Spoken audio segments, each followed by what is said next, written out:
long time have not been on the stream, so glad to be back.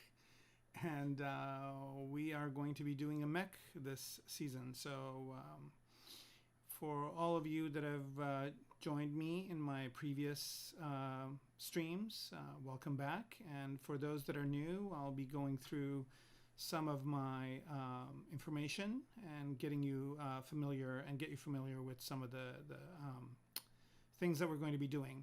But before all that, let's do a quick sound check and also make sure everybody can see my screen okay.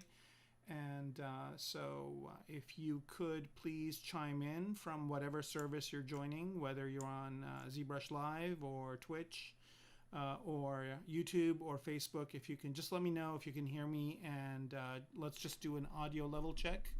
I have changed my setup just a little bit, and I just want to make sure that my audio is clear and that you can see what's going on well.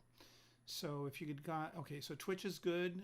Thank you very much, Revenich. And let's see if we can get somebody on Facebook as well.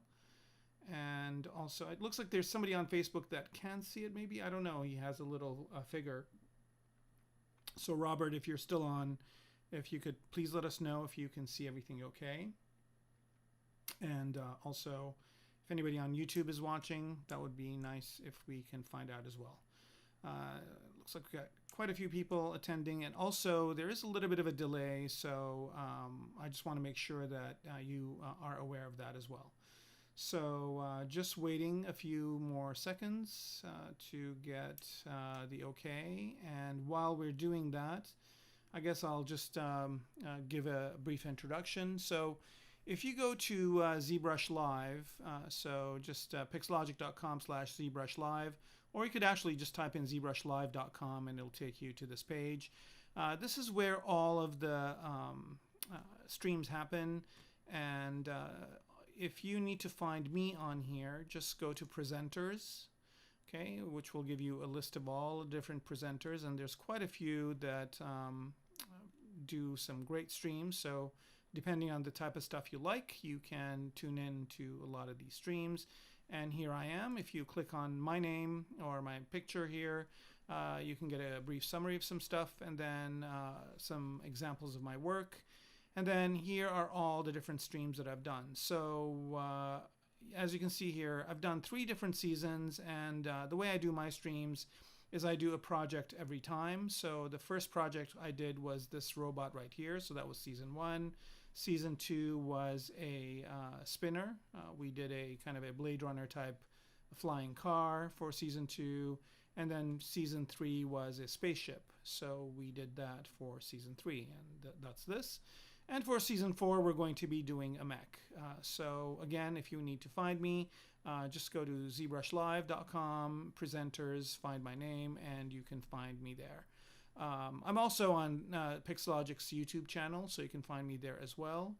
And also, if you go to my website, Kermaco.com, I've got links to all my social media on here as well, and my portfolios here. I'm currently redoing my website, so I'm redoing it on ArtStation. It's not done yet, it's in progress, but you can find a lot of my work here. So just if you particularly want to see some of my mechs, you can see them here. As you can see, I've done a few, and it's kind of my thing. I really like doing mechs, so and you can expand these out, these images, and look at them. But I do other things as well. I do characters also, and vehicles and whatnot. So this is a good way for you to get acquainted with what I do. And also, if you go to the if you go to my Instagram, which I keep a little bit more current, you can see some of the new projects I'm working on. So one of the things I'm working on, which I'm late, I was planning on releasing a whole bunch of stuff over the holiday break, but a few things came up, so I'm a little bit delayed on those. And one of them is this kind of bullet insert mesh brush that I'm coming out with that has a bunch of bullets and different types of bullet feed belts and things like that. And a couple of other things too. One of them is a cloth, ZBrush cloth tutorial on how to do the 7 cloth type settings and things like that. So all those are going to be coming up soon, but again, if you want to look at some of my recent works, you can go to my Instagram. You can always follow me on there, and when you do, you'll get updated releases. Again, I haven't really been very active lately just because I've had a few things I've been dealing with, but hope to be more active in the coming months. All right, so we did that, and last but not least, I also want to mention that in this kind of stream, I'll be working on new mechs. So this is one of the older ones. I just wanted to bring it up just to show you the types of works that I do. But if you want to get an in-depth tutorial on mechs, so I'm intending on having hard surface classes at some point. Again, I got to get that set up. But in the meantime, if you want to watch a kind of a beginning to end tutorial on the different processes I go through, I actually have a Gnomon video. So on Gnomon Workshop, here you can go to Gnomon Workshop, and if you click on Browse by Instructor here, you can again find me in the Ks, Ara Kermanikian, and you can see here that I have a tutorial that has quite a few chapters, I think about 19, just under 20 chapters, really long, and I go through everything from doing the research to sketching in Oculus, or I guess now it's Adobe, yes, Adobe Oculus Medium, and also, so you see me doing some sketches there, and also a lot of ZBrush stuff. So a lot of this is ZBrush, all the modeling is mostly ZBrush.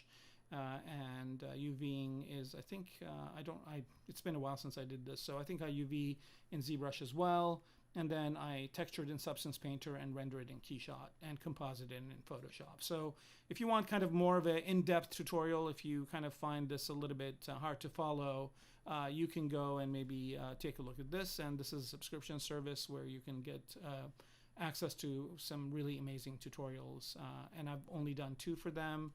Planning on a 3rd one at some point. Okay, so hopefully with that out of the way, we can get started. But again, let's do a quick audio check. So Huron Moeller, it's very BattleTech. I love BattleTech. I was a Mech Warrior fan when the PC game was on, and I guess there's a new one too. I didn't know that. But also, so I really like those kinds of mechs, and that's a good observation. But if you could let me know, Heron or Robert, if you guys can hear me okay on Facebook. I just want to make sure my audio is good and my video is showing up well. Do a quick tea break here. So I still have not gotten information on Facebook. And I don't know if YouTube is working as well. Facebook we had some issues with earlier, but it should be working. It should be working fine now. Okay, so this was one of the mechs I worked on a long time ago, and this was the first mech that I did 100% in ZBrush. So my goal was to do it fully in ZBrush, and I was able to achieve that. And this was like maybe 4 or 5 years ago. Okay. All right, so Facebook is good. Thank you very much, Heron. And let's see here. Okay, so I guess, YouTube will chime in soon enough. So we'll just kind of get started. I think if we're doing good on 2 channels, the 3rd one should be okay as well. All right, so one of the things that I want to mention here is, again, this mech is one that I worked on earlier. And it's just composed of a bunch of different subtools. So let's see here, how many do we have? 34 subtools, and some of these have been combined together. So the legs have been combined. The feet are one piece, I think, and then these parts of the legs are one piece as well. And the reason why I did that is because I've got some Z scripts that I wrote to pose this mech. So I have it in poses. And I guess I could show you some of them here on my website. So here's an example of them running, right? So this is that same mech, but has 4 different poses. And I think I've got a couple other ones here. here's one kind of the simple pose, but here's one where it's actually kind of standing up and ready to start running. Okay, and I also have here's another one where there's a couple of them, right? And that's what's really great about doing concept design in ZBrush, is that you don't just do one image. First of all, for VFX people and for toy makers and whatnot, they actually have a volume that they know exactly what's going on from all angles. It's not just some stupid, I don't mean to say stupid, but some photo bashed image that they have to figure a lot of stuff out with. And I even did a toon shaded version of this mech in a composition in ZBrush when the BPR filters came out. Okay, so again, you can get a lot of mileage out of a mech or a design that you work on in ZBrush, and that's why it's kind of my tool of choice. All right, good. So we have YouTube as well. We're good to go. So the first thing I want to do is just kind of point out one new feature that came out in ZBrush 2021.5, which already is kind of something that I keep on all the time, and that's occlusion. And I've actually put it right here on my UI. So notice here that when I turn occlusion on, it really gives me a really nice image of the mech. So I get to see all the nooks and crannies, and all these details pop when I turn that on. And it's a really kind of a welcome feature. I usually did renders to get that, but being able to do this in real time is really a big treat. So just wanted to kind of go through, show you this mech real quick, and then also point out that there's some really cool features in 2021.5. If you haven't upgraded, do it. It's free and definitely worthwhile. All right, so that said, let's go ahead and get started with our next project. So for here, well, what I'm going to do is I'm going to go ahead and start on a new mech, and what I'm going to do is go to projects here, and I'm going to go to Zizu. So if you guys have not used Zizu, it's pretty nice. And basically what Zizu is a whole lot of animals and insects that have been done using Z-spheres. So these are already done for you. And so you can go in here and pick kind of the animal that you want, and then you can use that animal to be the, kind of the base starting point of if you're creating an animal or something like that. You can use this, of course. And also, for example, here, I'll just go ahead and load this bear, for example. I'm not going to save the changes of the mech. So here, really, you see, is this a hyena? It looks like a kind of a hyena. Right, so that automatically loaded, and then you can go in here and pose it. So if you wanna pose this hyena, let's say running or whatever, it's easy enough to do just by posing the Z-spheres, and it's kind of a really nice way to get started on an animal very, very quickly. And at any point in time, you can always convert this to a adaptive skin, and then start sculpting on it or painting on it or doing whatever you want. So it's kind of a quick and dirty way to get started on a project really quickly. So we're going to do the same thing here. I'm going to go ahead and let's see what animal looks good. Of course, let's see here. What's this? Let's look at and see if this one's any good. And notice here, these are pretty lightweight. They load pretty fast. So dinosaur is kind of a good start for a mech. This is kind of nice. Let's see if we can find another one that's good. So this is one option that we have. Let's see, is there something more kind of menacing than this dinosaur? Maybe, let's see.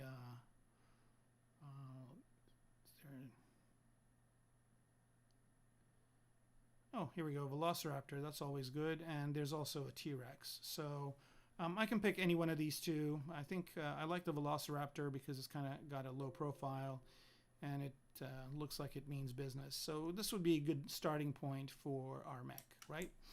And of course I could have created all this from scratch with these spheres, but this is a good place to start, and we can go ahead and start working on it. So in Z-spheres, the thing to do here is, of course, I don't really need all of this stuff here, so I need to get rid of some things. Let's start out with the nails. I don't need those. So I can just go ahead, and here basically what I'm doing is I'm in draw mode, so make sure you're in draw mode. And I'm holding Alt down, and Alt allows me to delete the Z-sphere. So I'm getting rid of these claws. I don't need the claws. I've got also X symmetry on, so it's getting rid of them on both sides. I don't really need the hands per se, because I think mechs having hands is kind of a stupid thing, because like, why would you want a mech to hold stuff? Right? So you can just attach things to it. It's a machine. It's not a human being. But, you know, I like Gundams. I like the fact that they're more humanoid-looking mechs, and I don't want to knock that. So let's do that. Okay, so now I'm going to go to Move and start moving this. So with these spheres, there's two things, right? There's the spheres themselves, which you can move. And then there's the bones. And if you move the sphere, it just moves the sphere, right? But if you move the bone, it moves the bone and everything underneath it. So here, I'm just kind of moving this down to get more of the legs. Let's get rid of the tail too real quick. So I'm going back to draw mode here and just getting rid of this tail, because I don't really need the entire tail, but I do need something here to kind of counterbalance the weight. And I don't need this mouth either, so I'm going to get rid of it. All right. So we're kind of getting there, and now I'm going to go to rotate. So R on the keyboard, or you can click on rotate up here. And start rotating this in such a way where it's kind of, I'm going to keep this profile. I like this part of it, of the Velociraptor, where it's kind of low to the ground. But I definitely want to do some work on the legs here. So let's move these out a bit and down. Right, so what's nice about working with something like this is that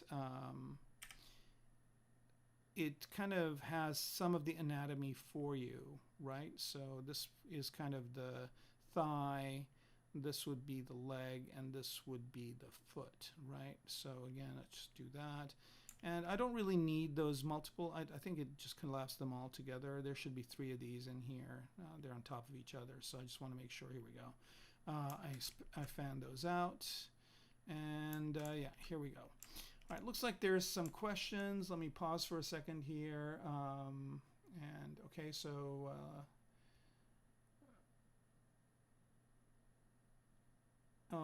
Heron, yeah, the smoke ejectors. Yep, I'm probably going to have them on here as well. Okay, and then are the barrels rigged so you can animate the guns firing as well? They're not. They're basically static. So basically I figured they take a 50mm machine gun but make it bigger and just put cannon bullets into it. That's kind of the design element I went with. So what you're talking about is, let me just bring this mech up again. So what you're talking about is, are these guns, do they move back? And they don't. They don't fire back. The recoil is kind of absorbed somehow in the mechanism. And I think I don't think I have it here, but I have it on my Instagram. I have an image just of the guns. So here, these guns basically, this thing maybe moves back a bit, and then the bullet discharges that way. And then this is where the bullets are kept, and some of them are kept in the body, in the arm as well. Right, so basically these are 4 tank turrets just firing at the same time, or maybe 2 at a time. I don't know, depends. And I kind of have an image in my mind of how this happens, and kind of can hear the sound of it too. So all these are good things to consider. Good points brought up. You can do Zoid-like animal mechs. I mean, my idea is not to have an animal-looking mech. I'm definitely going to get it to be mechanical soon. So, but what I'm doing here is just getting the volumes done, right? And usually I do my concepting. Sometimes I do it in ZBrush, and since this is a ZBrush stream, I'm going to do it in ZBrush. I'm also considering doing my own stream where I use multiple tools, but while on ZBrush Live, I just want to kind of stick to ZBrush tools.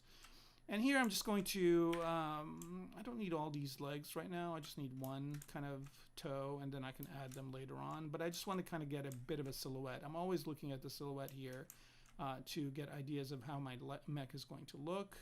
And then I'm going to rotate here. And so this is not really going to be much like a Velociraptor, but that's going to be just my initial inspiration to get it to look the way I want. Okay, so now I kind of have a little bit of a base idea of what this is going to look like. Of course, when I have something like this, it's going to fall down. I like the fact that the floor always updates to, and let me turn perspective off here. The floor always updates to kind of put your mech on the ground, which is really convenient. And do that. Now another thing I can do is I can go this way too on the mech, which, you know, I might consider doing. Actually, that looks much better to me. So maybe I'll just do it this way. Again, this is the thigh, this is the bottom part of the leg, and this part here is just the foot. Okay, so that's looking good.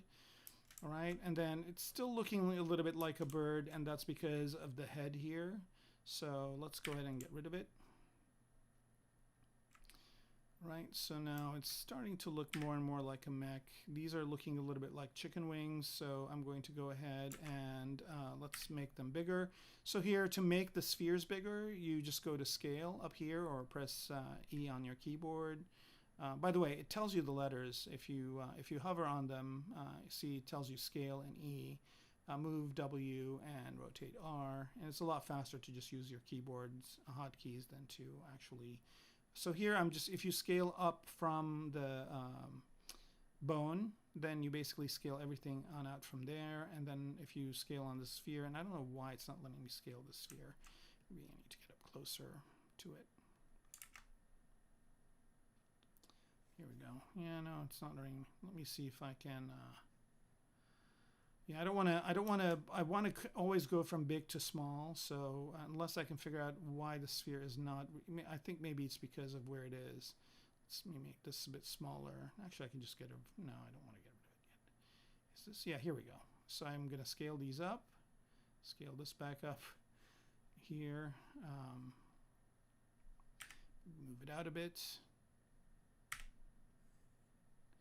And I should also point out that these bones here are not really the regular Z-sphere bones. They're just bones that are objects, and we're going to replace them very soon. Actually, let's do that right now. So to replace them, I'm just going to go here to a Polymesh 3D and initialize it. So I could either initialize it as a Q-cube, but here what I'm going to do is I'm going to use my primitives brush, which is available for free. I've got two versions. I've got a free version, which has most of what you need, and I also have a paid version, which has some extra ones here. But basically, these are just primitives. So if you are in move mode and you click on any one of them, it will replace your object with that primitive. So I've got spheres and all sorts of different objects. These are all on my Gumroad. You can just go download it now. Again, it's free of charge. So. And I think up until here, I've got them all in the free version, and some of these here are in the paid version. But again, if you just want primitives, you're good to go with the free version. All right, so jumping back here, I'm going to put this in the center, the gizmo, and I just want to kind of do this. Oops. Just create kind of a rectangular object, right? Just as simple as that. And I mean, you know, I'll do more detailed versions of these later, but for now, I'm just going to keep it as this. And now if I go back to the mech, let's say I don't like this joint, this bone right here, I can go down under adaptive skin and go to use classic skinning, right? So I mean, use classic skinning. And if I am in move mode and I click on the bone, it gives me these two buttons light up, right? So if you're on the Z-sphere, they don't light up, but if you are on the bone, they do light up. And what I'm going to do is I'm going to insert a local connector mesh. So I'll go here and I'll just choose that piece I chose. So now, instead of having what I had before, I've actually placed that cube, right? And also notice that it scales to the appropriate size. Okay, and I'm going to do the same thing for this one right here. So I'm going to click on this bone right here. And notice you can't, this doesn't mirror, so you have to do them individually. But it's easy enough. There we go, connector, and then there's that one. And let's do this one as well. And these could be any objects that you want. I think I've did a little bit of this when I did my first stream, so you guys can get an idea of it there too. Let's see, did I do both of those? I did. And I'm going to leave these as cylinders for now, but I will change them later. And maybe I'll do this front one as one of those as well. All right, this one right here, connector mesh, and we'll do this guy right here. All right, let's do this one too for kicks. So again, you just want to make sure you're on the bone. Insert connector mesh, this one. And let's do the tail too while we're at it. Insert connector mesh, this one right here. Let's do these arms over here. Insert connector mesh. This one. And here, insert connector mesh.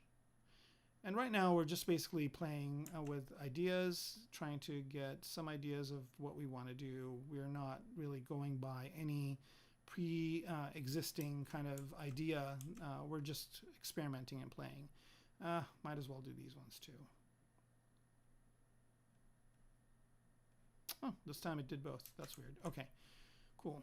All right, so now switch back to move, and you can see now it's looking a little bit more mechanical and less animal looking. So, and now just start moving these spheres around and trying to kind of get an idea of what we want our mech to look like. So I should also mention that I do have a reference made for this. All right, let's see here. I have a question. I get this question almost every time. Do you think the new version of ZBrush improved hard surface modeling? Rodrigo, yes, I definitely do think it improved hard surface modeling. If nothing else, it added the feature of being able to do, what's this thing called? Hang on. I guess I need to actually be on an object. One of the things that I really like about the new version of ZBrush for hard surface modeling, so 2021 added a big thing, right? 2021 added the ability to do extrudes on faces, and that was really huge for what I need. So that's that. And the other thing that I also like is that in this version, you have the option to do the slice mesh, and you can do that with point or edge. So here, for example, if I want to kind of let me turn polyframe on so you can see it. If I want to create kind of a slice over here, I can just go to that, and I can say slice mesh, and I can start from here and go to here, and that creates that slice for me, right? And then I can continue that. I can go from here to here, right? So I can basically start creating a line of where I want that to be. So is this as good as I can get in some other tools? Definitely not, but it definitely brings me closer. So, you know, I'm getting closer and closer to not having to go to any other tool ever and just staying in ZBrush. And the reason why I like doing that is because ZBrush, for me, is very kind of fast in creativity. Other tools, you have to kind of know a lot of different things that kind of hinder creativity for me, at least. So I kind of like staying in ZBrush. Okay, now another thing I want to do here is fix the joints. So with Mechs, for example, these joints over here, they are not ball joints, and they're more cylindrical. So I need to put in cylindrical joint points. Sorry, Rodrigo, did that answer your question? Yes, so I definitely think that there are new capabilities in the new version of ZBrush that make it easier for me to do hard surface modeling. And just to let you know, this mech that I did earlier, this one right here, I did 100% in ZBrush, and this was before it had ZModeler, right? So this was pre-ZModeler days, just to kind of let you know. And when ZModeler was introduced, I did this mech, which also was done 100% in ZBrush. So yeah, I mean, I think ZBrush is great for doing organic stuff, but it's also really amazing for hard surface models, and there are quite a few artists that use it for that reason, and I am one of them. Okay, so let's go ahead and put one more connector here for this one. I think I'm in, here we go. For this piece right here, I think I'm going to go ahead and put in a connector mesh that is a rectangular one. right? And that basically propagates it. And the other thing I wanted to talk about is, okay, so let's do that, is doing the joints. So here I'm going to go to Polymesh 3D and go to my brush again. By the way, when these menus pop up, I'm using custom menus, and I use custom menus for everything. So I've made custom menus here for a bunch of stuff. And I have them hotkeyed, and so I don't have to go to the menu here to pull stuff up, or even go to the edges. I just basically hit Control A, and that brings up basically most of my brushes that I use all the time, and this changes over time. And also I've got AccuCurve here, no back face, no back and forth. Some of the things I use all the time, mirror and weld, mirror, etc. All the stuff is here and immediately accessible. I've got another one that does my dividing and zero mesher and dynamesh and all that. So instead of digging through the menus, I basically put the stuff that I use on menus and use them that way. Yeah, let's see. The thing I was going to do here was go to my thing again, and we'll pick a cylinder, kind of a low res one here. Okay, and just replace this with maybe the cylinder. Now another thing that I do in my with this primitives kit is that if you look at the polyframe, you'll notice that all of these are all quads. So I don't have a cylinder like the one that comes in ZBrush, or most programs have them where there's a pole in the middle and all these lines kind of fan out. This is fully quadded topology, right? So anyway, just wanted to mention that as well. Not everything is fully quadded. Like for example, this one is definitely not a quadded object, but the cylinders and kind of most of the important primitives are. Okay, so I've just basically created another thing here. I'll go back to my Mech, and what I want to do here is I want to change these knees here to be to also be those cylinders, because this is kind of a hinge joint over here, not a ball joint. Okay, so insert connector mesh, and this one, I don't know what happened there. Am I in draw mode? That's what happened. Okay, go to move mode, select this, insert local mesh, and it's going to be this one right here. Okay, so whoa, I don't know what happened there. Not what I was hoping for. Let me try that one more time. Okay, so the Z-sphere is connected here. Yep, and local mesh, and this one. All right, so I don't know why it's what's going on here. I'll figure it out, but for now I'll just leave this as the ball joint. Okay, so one more question here. I like how auto puts on the ground as you work on it, which programs it. Yeah, I know, right? Well, here what's happening actually is that the ground is moving. So whenever I move one of these parts, right? So if I move this up and let go, the ground moves up to meet it, right? Which is kind of nice. You know, some programs have rigging where you basically move the model and it basically kind of weights it up on the ground, but I think here I'm getting the result I want. Okay, so far I'm happy with what I've got. I like this kind of low profile look here, but notice here that again, if I move the sphere itself, it kind of moves it around. I think this is the root sphere over here, and let's see here. This is looking good. Maybe I'm going to scale this back part up a bit. So, and maybe scale up the sphere that connects to it over here as well. Oops. Oh, I'm unmoved, that's why. All right, go back to scale. Go back to move. So yeah, I'm moving back and forth between scaling and moving pretty quickly. All right, so now you can see that this thing looks nothing like the T-Rex we had, but it's starting to look more hard surface. It's starting to look more like a Mech. And move these legs out a bit. All right, so now I've got to decide, all right, so these legs are going to kind of make it run.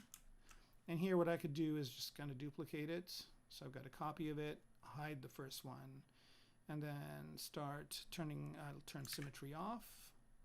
And I'll kind of look at, well, what will this thing look like when it's running?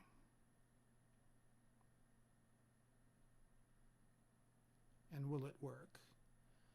And it looks like it does work, right? So this actually looks like it is going to run. Now notice here that the floor did not bump up to the top of here. It's because the floor basically is at the bottom of the, it's at, it basically is at the bottommost subtool, right? So if I have the subtool here, it's not going to bump up to it, but I don't really care because it's probably going to be up above the ground on this one anyway. So here I'm just kind of looking at, well, could this thing look like it's going to run? And it looks like it could, so the mobility of it is good. Again, these are things that you cannot do when you do 2D concept design, because when you're doing things like this, you can't test out if the thing is going to run. And then if it goes through production at some point and they hit a point where, okay, this can't work, then they have to either take freedoms with your design, which, it's not very desirable, or they're going to come back to you and have you redo it, which basically will take time out of production as well. All right, so here I'm going to try and see what this looks like that. Just testing out different things to see what it looks like. Okay, that's fine. So I'm going to go ahead and delete this. I don't really need it. And go back to, just working on this one. I think symmetry is still on this tool. Yep, oops. All right, let's see. I've got a question here from Comics Legend. Can the root sphere be changed, or does it even matter where the root is located? So the root sphere, I don't know if it can be changed or not. I don't think it can. I think it's basically the first one you start out with. So here, if I go to, I'll just do one. I'll append a z-sphere. So, and I'll hide this one, right? So here's a z-sphere. This would be the root z-sphere. And then I can just go in and start adding to it. So here, let's turn symmetry on. Right, so here that kind of this, right, I'm adding to it, and then I'm adding to it again. I'm moving this around. And by the way, this is kind of what the z-sphere rig looks like. And what I was doing earlier, I was just clicking on the middle of these two z-spheres, and the z-zoo already had some things in there. But what I was doing is just clicking on the middle here and adding my connector meshes. So here I'm just going to add the cylinder, right? So I basically added the cylinder here. And then if I go back and start moving these around, right, it moves off of the root z-sphere. But the root z-sphere is this one, and I don't think it can be changed. I think it's it's the first one that you start out with, okay? But it doesn't really matter where it is. I mean, it does matter, of course, but in what I'm doing, it doesn't really make that big of a difference. Hopefully that answered the question. For Comics Legend, I'm going to go ahead and delete this. And yeah, so let's go over here. And did I talk about reference? I did talk a little bit about it, but I think I got distracted by something else. But I do also have reference for this. Whoa, what's this? I don't want to do that. I inadvertently started Marmoset Viewer, which is not what I wanted to do. And I have, I think my reference is over here somewhere on another screen. I don't know why it's not coming up. There it is. Okay, so this is my, hello. This is my reference over here.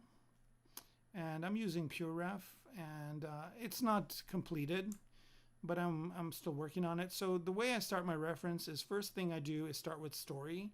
And I go in depth about how to use this and what my process is to get these together in the Gnomon video. So if you guys are curious on how I gather reference, you can find out there. But I always start out with a story. And of course, there are some mechs in real life, and I'll show you those down below. But mostly I kind of look at different things that are happening. So for example, here, there's kind of a ship. Mechs could be walking in and out of this water area. Or if they are mechs that fly, they could be landing on this ship. So I kind of start looking at scenarios like this. Here's a scenario where people are just walking around this tank. Here's a scenario of I want to say US Robotics, but it's Boston Dynamics robot with a soldier, just kind of to juxtapose the two. And, here's again another one of those. I really like this image. I have it twice. And here's a hanger. If I need a hanger, there's what a hanger looks like and all the different kind of things that are in a hanger, cars and whatnot. Here's kind of another scenario where these guys are interacting in a tank. And again, there's a bunch of different ones. And so I started with scenario, and scenario is good because it kind of puts you in a story type of mood. And you can start imagining, like here's a tank firing in a scenario. So it kind of gives you an idea of what it would look like. And then, you know, I'll look at real world robots. So they're actually, you know, this is kind of the closest thing to what I'm making, which is a piloted mech. There's a guy inside driving the mech, right? And I think I've got another image of it here. So there's a guy sitting inside of the mech, driving it, walking it around, and doing all that kind of stuff. I don't want mine to be a lumbering thing. I want it to be more agile, like some of these robots right here. So I want it to be kind of like this, where it is more agile, like these robots, and moving around, running, jumping, doing all kinds of things that you'd expect it to do. And, you know, I've got other sections in the reference sheet here too. Again, it's not complete. I always have inspiration of stuff that I want to model. So I've got two of my mechs here, but I also have stuff from Metal Gear Solid. Here's your Battletech reference. So I always kind of like the Battletech stuff because it shows you cutaways of how the guns fire, where the bullets and missiles are stored, where the engines are and whatnot. It's always good to look at those, and some work from other artists that I like. I don't know what this is, so it's gone. But yeah, that kind of should give you an idea of the inspiration. I also have materials, like what kind of materials I like. So these are some material examples, and lighting examples, and color examples, and whatnot. So, and then I have parts. So here I've got like radar parts that I might use, turrets that are interesting to me. And then different guns that I think look cool and I want to get the information off of them and whatnot. And I also sometimes have sketches. So this is the sketch that I did for the Gnomon workshop that I had, right? So it's always good to have a reference sheet up and running at all times. And every once in a while, just glance over and, you know, if you're going to some examples from that, you can always get things to be more kind of like, you know, you can get some examples and get some inspiration while you're working along. Okay, so a bunch of different questions here since I talked about that. Okay, so Silas 5, I hope I'm saying that correctly. I always mess up these names. I hope there was like a phonetic way where you can press a button on the name and it kind of shows you phonetically what it sounds like. You know, ZBrush is too hard. It kind of isn't, and there are a lot of things, but you only need to use so much of it. So what I recommend you do is start learning it.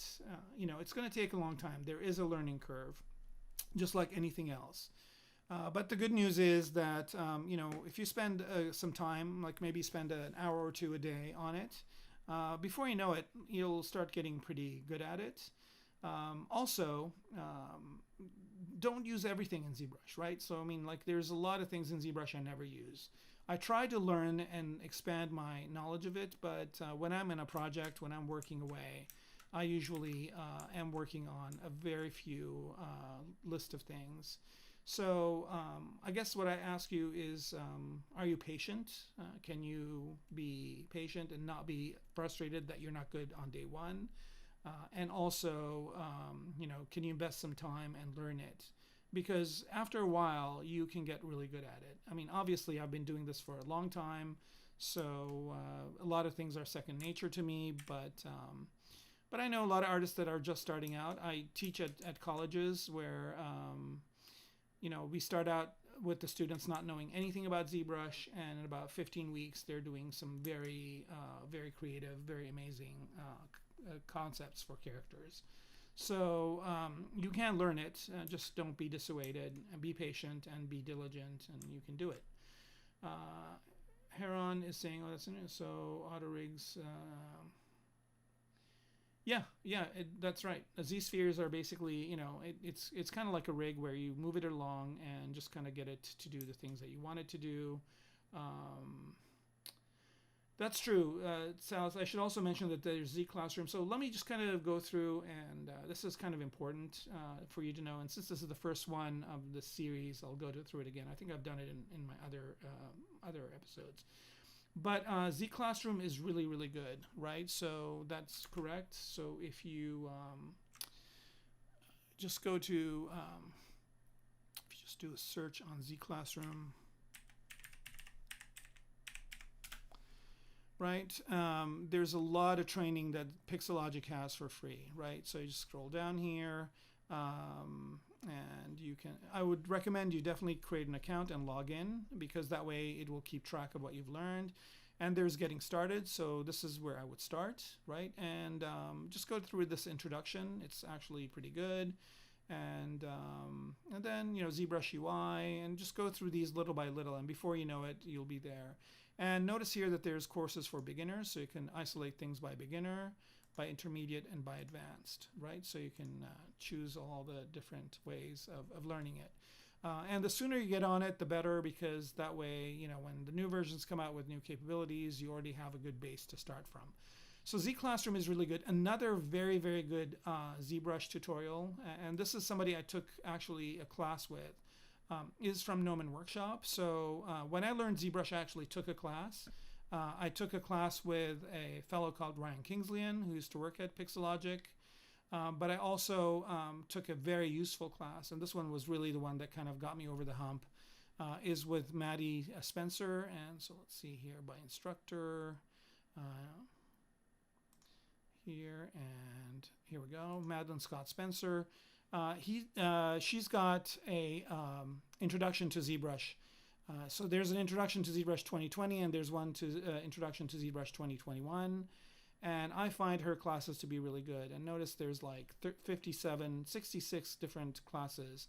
And they are also grouped by different topics, right? So, you know, you can start out with introduction, quick start. There's 3 quick start lessons: interface, custom interface, undo history, and polygroove. So, you know, by the time you get to the 9th class here, you'll be pretty, you'll understand it very well. And then you can just continue on. So, you know, you've got a lot of options. Plus, there's like different people that teach, you know, if you like kind of cartoony characters or kind of stylized characters, Shane Olson has a really good class. If you want to use it for jewelry, Thomas Whittlebach, I think is his last name, does classes. I'll be doing one soon for hard surface. So if you want to learn, you know, there's no, it's not like before where there's like 1 or 2 sources. There's hundreds of sources. There's a lot of YouTube videos, but I'd caution you from watching YouTube videos, because if you randomly watch YouTube videos, some of them are not as good as others, right? So kind of be aware of that. But if you follow, you know, if you just go to Z Classroom, that's always going to be a good bet. And if you go to, you know, the Gnomon Workshop videos, and then some of the people that actually stream on Pixologic, those kind of have a little bit of curation to them, and they are better for you to learn. Not to say that all the YouTube videos are bad. I'm sure there's some good ones out there. Every once in a while, when I do a search for something, I stumble onto a good video. So I don't want to disparage anybody, but I just want to make sure you spend your time wisely by getting videos that work out for you. Okay, and any advice on building patience? You know, for me, I think it's the end result, right? So, you know, when I go here,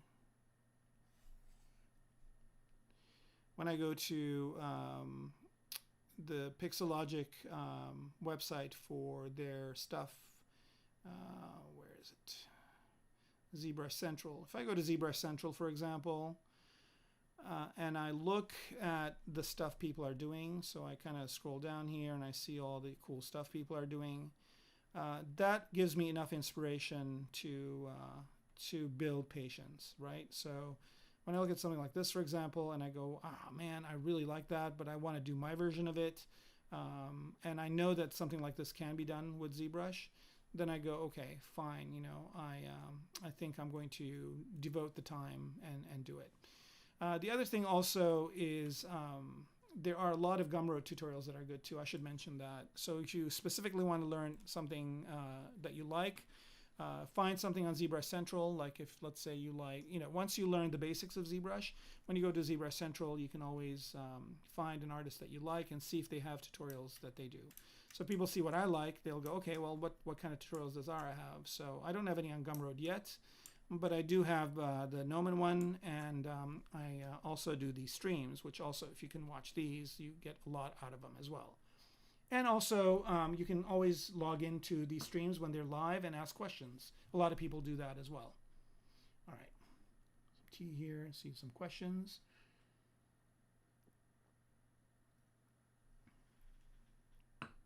All right, so ZBrush tip on stream, all texts are too compressed and buried. Next time, try. This is actually 1080p, what I'm running here. Are you not able to see my text? Who's this person asking? Interactive DNA. Because I'm actually running, this is running at 1080p. My screen here is definitely 1080p. Okay, all right, cool. So let's move on. All right, so always also, the other thing I really like about ZBrush, and I think they introduced this in 2000, I don't know anymore, but they introduced this capability here where I can always get an idea of what the silhouette is looking like. And kind of like the silhouette of the leg. This top part I'm probably going to do a lot of different things to, but I'm just kind of balancing it out here. Another thing to do here is to look at the plumb line. So here, there's a line right here.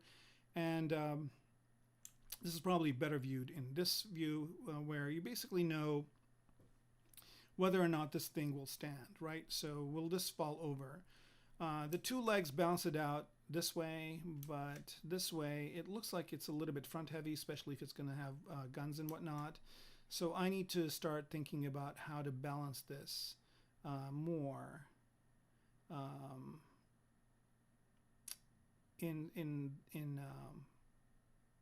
So it does not tip over to the front or whatever, right? So I'm trying to grab. It's kind of hard to do. There's this cube inside here that I'm trying to grab. So what I'm going to do here is move this root Z sphere. By the way, you can move the root Z sphere. It's not kind of nailed to where it is. So I just moved that, and what I want to do is I want to click on this middle thing right here. Still kind of giving me a hard time. Maybe I'll just move these guys up.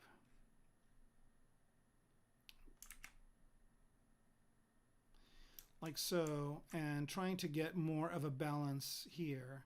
And this tail is going to make a big difference because that's going to make the balance for me. But maybe I can move the legs forward a bit, like so. All right, so again, all this is basically just playing with ideas. And these are the things that are kind of really cool to do at this point, because once you kind of are modeling, then you're basically locked into that idea. So I like to spend a good amount of time, and sometimes when I'm working on projects, I'll spend a day, get some kind of basic renders, and get buy off on them before I spend kind of more of the bulk of the time getting the rest of the stuff to work. All right, so that's looking good, and then maybe I want to move this up a bit. Try doing this with just the sphere. Here we go.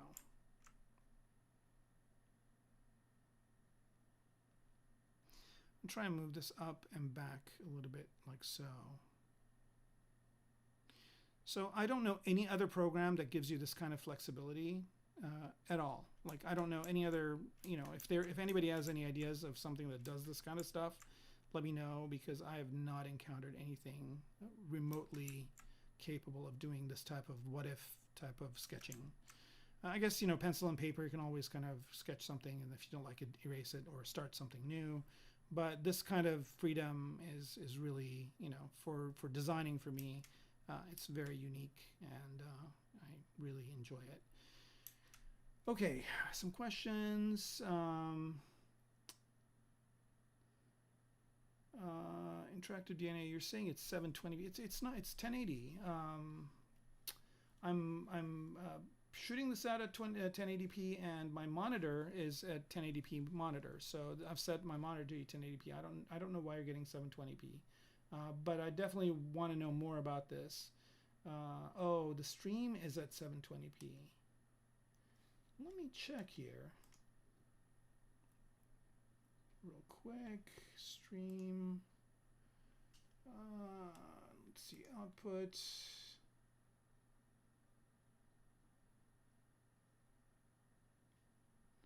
Video. Yeah, I've got 1920 by 1080. Oh, output scaled resolution is this. Right. I can't change that right now, but I will in the future. Thanks for letting me know. That is very, very useful to me, Interactive DNA. And if you want to shoot me your email address, so my email address is over here. So if you just go to my website, if you go to my website over here and click on my my email here, it basically will give, it will launch the email and put my email address on there, and you can send me an email. If you do that, I will send you a gift. So thanks for pointing that out to me. I did not know that. Very good point. I appreciate it. Okay. Okay, so Interactive DNA says Cinema 4D does. Really? I didn't know that. I'm streaming on, I'm using OBS. Yeah. Okay. Yep. So Interactive DNA, get a hold of me, and we can make those changes. Definitely will stream at 1080p. I'll contact the folks at Pixologic as well, just to make sure. Also, Interactive DNA, if you're saying Cinema 4D does this kind of stuff, let me know what features in it do that, because I would like to check it out. I'm always interested in understanding what tools do, and sometimes certain tools do things better than others. I've found ZBrush to do most of what I need to do better than anything else, so that's why I mostly use it. Okay, all right, so we're kind of getting close to this being what we want, right? So we basically have the basic shape for now. Kind of lifted this up, but I kind of like that low profile of it too, so I'm going to try and see if I can get to that same low profile, the Velociraptor kind of profile, if I can.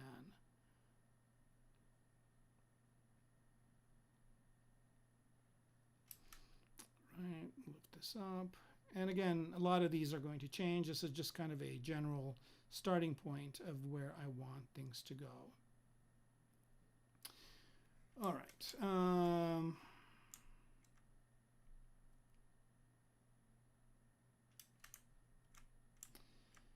All right. So now the next thing to do here is to, so Interactive DNA, yeah, definitely send me an email. I definitely want to be in touch with you on these things. It seems like you really kind of know what's going on, and it's always good to let people help you where it benefits everybody else.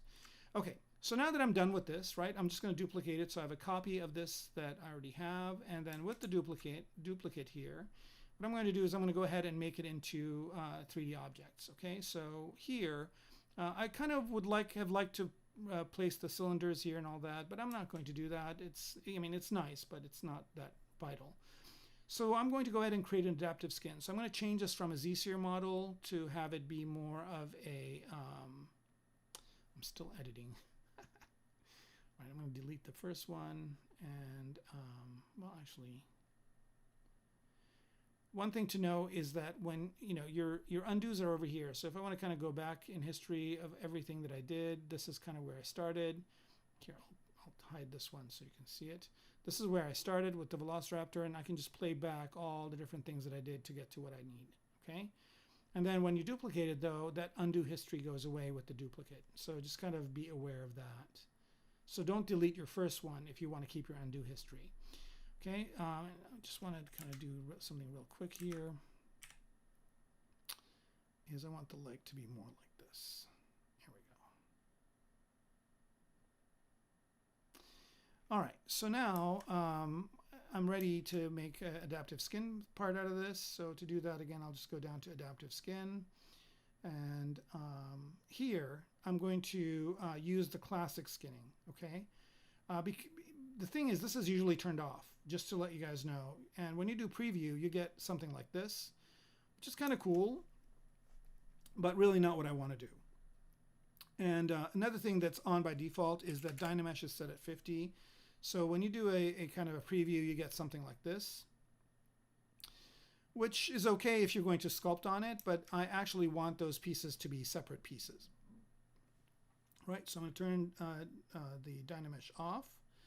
I'm going to also, you can set the density to 1. Even if you set the density to 1, you get something like this. But this is not what I want. For some artists, this is something that they desire, because now, you know, basically this is an armature, and I'll just go ahead and do it I'll make an adaptive skin this way. But for me, that's not what I want. What I want is I want these to be kind of separate pieces like what I had before. So I'm going to turn preview off for a minute and go down to use classic skinning here. Right, now if I click preview, notice that it basically gives me all these as objects, right, like this. And what I also want to do here is I can choose my intersection resolution. So let's take that down to 1. Okay, so I basically have these. And then once I'm happy with this, I'll say make adaptive skin. And what I'll do here is I'll show you both of these skins. So the first one was this one, right? And this now is geometry, right? So what that means is I can go in and start sculpting on it. So I'll just go ahead and choose my clay tubes, let's say. And I'll go ahead and turn sculptress mode on, and I've got symmetry on already, right? I'll turn this off, and I can just go and start sculpting on this, right? So here I'm just basically freeform sculpting this mech, like that, right? So some people like to work this way, and then they cut up their model to make it more of what they want, right? So here I'm just basically freeform sculpting, and I can go ahead and create my mech this way. Right, you know, I can always use my H polish to get like more hard surface looking, and this works better with sculptress mode off. So like if I want to get facets and whatnot, I can just keep doing this. So that's one way to go. But remember that this whole thing is just one piece, right? So if I look at it here, it's all just one piece. So right now it's at 94,000 polys. And so if I want to articulate it or if I want to do anything to it, I have to cut it up, which is okay. I mean, some people do that and it works out just fine. So here I'm just going to go ahead and kind of, you know, sketch out what this mech is going to look like. And of course, I can always use things like the move brush and move things around if I don't like them, and continue to kind of play with this. It's looking more and more like a chicken. But I could play around with it to get kind of what I want, right? So here, if I want this to be wider, I can use some of the capabilities like extender, which I love this feature, and just go like, oh yeah, I want this same mech, but I want it to be wider like this, right? So then I got that. And let's go back to Gizmo 3D, and then let's go back to my clay tubes brush and just continue to, I don't know what this is, but I'm just going to go ahead and do fill holes, close holes, and mirror and weld. So now they kind of look like this. Sculptress mode on, and I can just go in, let me turn symmetry back on, and just go in and start kind of, you know, adding to this thing and having it be different. So that's one way to go. Right? But the other way that I went is to do this, which basically gives me these, right? And now what I can do on this one is each one of these is a separate piece. So if I go here into polyframe mode, you can notice that these are all separate pieces, right? And I can delete some of these. I can also separate them out. So here what I'm going to do is I'm going to split to similar parts. And this is an undoable operation. Let me duplicate it first. So I have a copy just in case anything goes wrong, and then split to similar parts. Okay, and now I've got all these similar parts together. So now if I solo it out, you can see all the spheres are together, right? So I can get rid of them all in one fell swoop. So I don't need the spheres, but then I'll hide the spheres. So I don't need them. And now I've got all the other pieces. So let me make sure the spheres are hidden and this one's hidden. right? So now I've got these pieces, right? And these are great points for me to start building my mech from. And these are just very simply just polygons, right? So I put all these together and I can separate them out. So I'm going to go to solo here and I can split these into separate pieces. So here what I'm going to do is just go to the legs and split hidden. Right, so I've got the legs as one piece, and then I've got this top part as one piece, and then I can go in and let's say I want to split out the arms. And what I'm doing to split these out is I'm just basically selecting part of them, Control Shift A, which selects the entire thing, and then just splitting the hidden parts. Right, so I've got the arms as one piece, the legs as one piece, and I've got the torso or the kind of the base part as one piece. And then I can start editing these separately. All right. So good news, no questions. And now what I want to do here is just go to this top part and extend, or go to the center. And do I have local symmetry on? I do not. Okay, good. All right, let's move this to the center. And I might want to make these wider, like so. And also I can always just kind of start modeling on these things. So I can just go to the move brush and start kind of creating more of a mech looking object with these pieces that I already have. So I'm just going to unsolo this and see all the other pieces that I don't need. There's this one piece here in the middle and I don't really, I don't need this at all. So I'm just going to delete this one object. Okay, and just go back over to here. And now I'm basically just modeling these cubes, right? So I could have arranged these cubes before if I wanted to, but now I'm just kind of working on them, based on the design that I had earlier. So here I'm just kind of refining my design to get more of what I want. So I basically have the legs over here.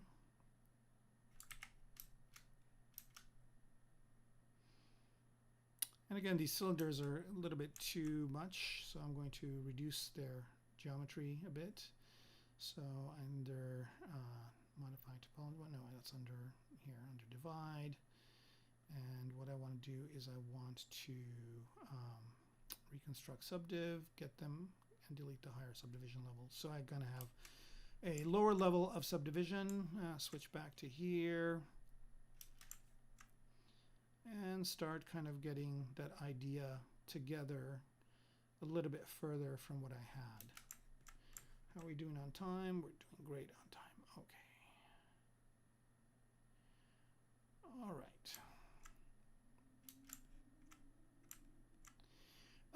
Okay, so Heron Modeler was asking if I can convert the spheres to cylinders using that method. Absolutely, yeah, I'll show you how. I mean, that's pretty straightforward.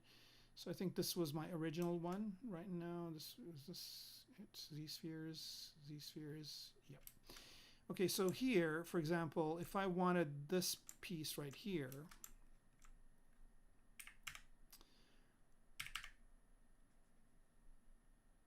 is this the Z-sphere version? Let's see here, no, where's the Z-sphere version? I'm sure I kept it. No, this is Polymesh 3D. This one's 7 parts. I think it should be this one. Unless I accidentally deleted my Z-sphere model, which would suck. No, this is Move Tool, W. Yeah, somehow I think I deleted the Z-sphere model. Shoot. It's not this one. Actually, I'm going to go ahead and delete this one. Well, I can always go to quick save and see if it saved a version of it. But just to kind of give you an idea of how to do it with cylinders. So here I'm going to do this, do that, do that. Here, let's go to the center of this and put this in the center of the world. So here's a cylinder object, right? You just create a cylinder object. And then let's go ahead and create a new Z-sphere model. So here's a Z-sphere model. Let's turn symmetry on, right? Move these out. I'll just do a very simple one here. right? And if I want these things in the middle or the connectors to be cylinders, all I do is again go down to Adaptive Skin. And the Adaptive Skin menu is in the tool menu, I should mention that. And here, go to Classic Skinning and then be either in Move, Rotate, or Scale mode. I like being in Move mode. And then you just click on the connector. So this is where the connector is. And then you say Insert Connector Mesh, and then you choose the cylinder. So now I've got a cylinder, right? I'll do it for this as well, there. And Insert Connector Mesh, the cylinder again. And now I've got cylinders there too. And now I can just move these around, like so. Right? And the connector here is a cylinder. Now if I want the thing that's connecting them to be a cylinder, like this to be a cylinder, then I can just go to Insert a Local 3D and then choose the connector there too. So now this is a cylinder as well. I don't know where my previous cylinder went, so I'm just going to go ahead and do this again. Connector, cylinder. Right, so now if I click on here, should have, I don't know what's going on here. Something is not right. I'll find out what's going on. I could have discovered a bug or something, but basically you can change the connectors to being this, and you can also, it's probably me doing something wrong. I shouldn't say it's a bug, but you can also change the connectors as well as the sphere. Actually, let me see if this does it. Maybe what I'm doing is a little bit. Okay, that. Yeah, I think if you do connector mesh, it does everything from that point on, and then for the sphere itself, I think it's the local mesh. Let's see the help here.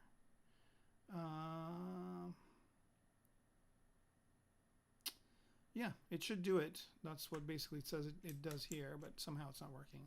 So that's how you can do the cylinder. Let's see who asked that.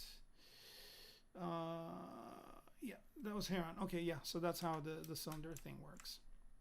All right, so let's go back to our mech here, which is this one. Nope, it's this one. All right, and start working on the different options. Okay, so here, this kind of, these two cylinders here, I'm not really liking what they're doing. So I'm just going to go ahead and get rid of them. And I'm going to append a Polymesh 3D.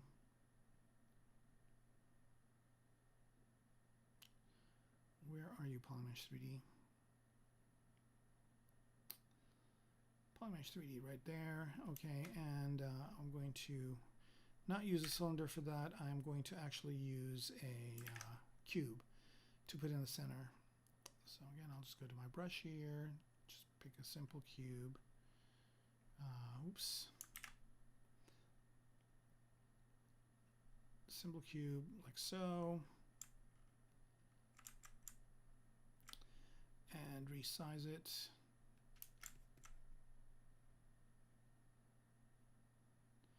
To be the middle part here that basically connects up the legs.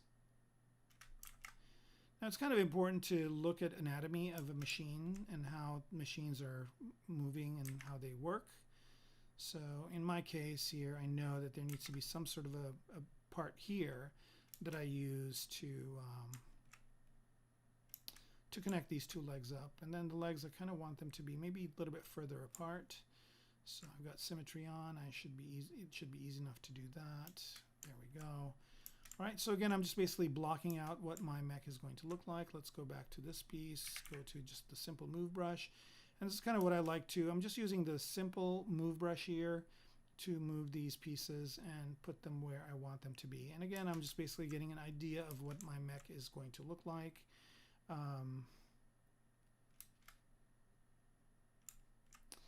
And I'm always looking at the silhouette just to make sure that I like what I'm getting. Okay, so a couple of questions here. It happens.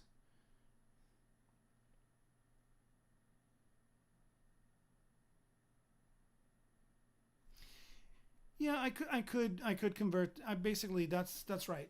Heron. So the question he's asking is that I could put the connectors, these spheres, I could change them into cylinders. That's correct.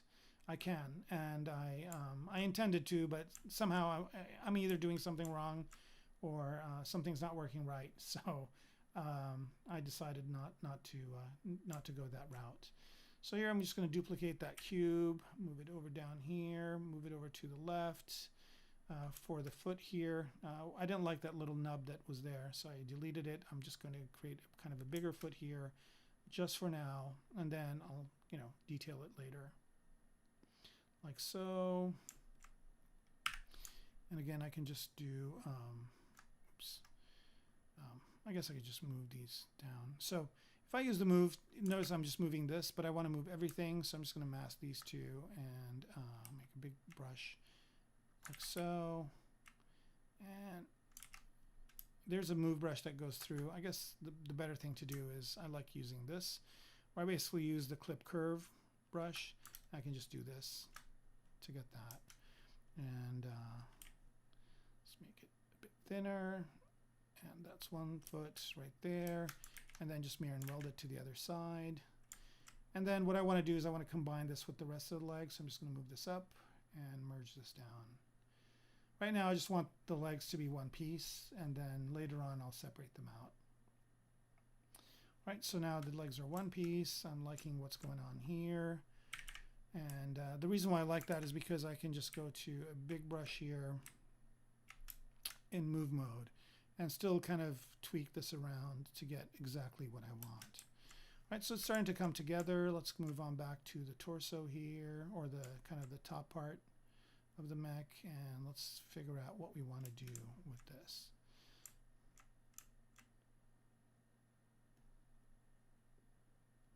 So I'm basically going to have two kind of primary arms. I should mention this too. Whenever I do a concept, I talk about this in my Gnomon video as well, is I come up with a document, and I just use Word or Notepad or whatever. Right? I used Word for this one, and just basically go in through here and just kind of build like a spec sheet, right? So whenever you see tanks or whatever, they have a spec sheet next to them. So I give it a name. So this mech is going to be called Octavian. A scenario, it's a multi-purpose combat mech. Functions, it's multi-role, all-weather, assault, perimeter defense, patrol, combat support, scout, and reconnaissance. So this kind of tells me a little bit about, a little bit more crew. There's going to be 3 people, a commander, a gunner, and a driver. No passengers, any variants, like there's going to be an Army, Marines, and a Navy version, and maybe a Scout version. The kind of shielding it has, ambulation, attachments or whatever. So this is kind of why I brought this up, is because it's going to have 2 payload mounts for the arms, right? So that's what I'm thinking here. When I'm working on the arms, I'm thinking, okay, this part's going to be right here. This part is going to be, a standard attachment. And then whatever attaches to it over here, it could be guns, could be arms, could be whatever, is going to be different things that can be kind of detached and reattached, right? So it's always good to kind of be thinking about those things when you're working on it. And notice here that even with this simple amount of geometry, like very little geometry here, I'm going to mask these parts. I have a good amount of detail. I have a really kind of a nice silhouette that I can develop. So this is kind of what I am going to do in the next kind of, let's see, we got about an hour left.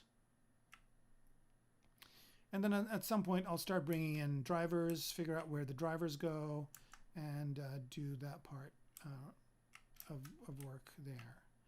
Right, so I'm just going to move this over to here, like so. And at some point I might combine all these into one piece. I haven't decided yet of what I'm going to do. Right, and then let's see, can I move this whole thing up a bit, rotate it down. Right, so I'm using all these things at the same time. I'm using, kind of traditional sculpting capabilities as well as 3D modeling all in one kind of program.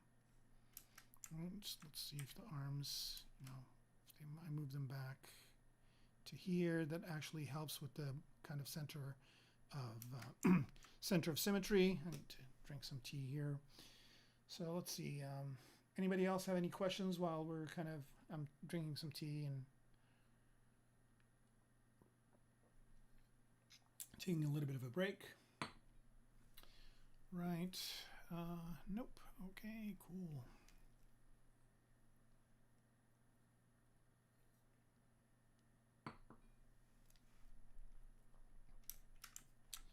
Right, so still working on this part.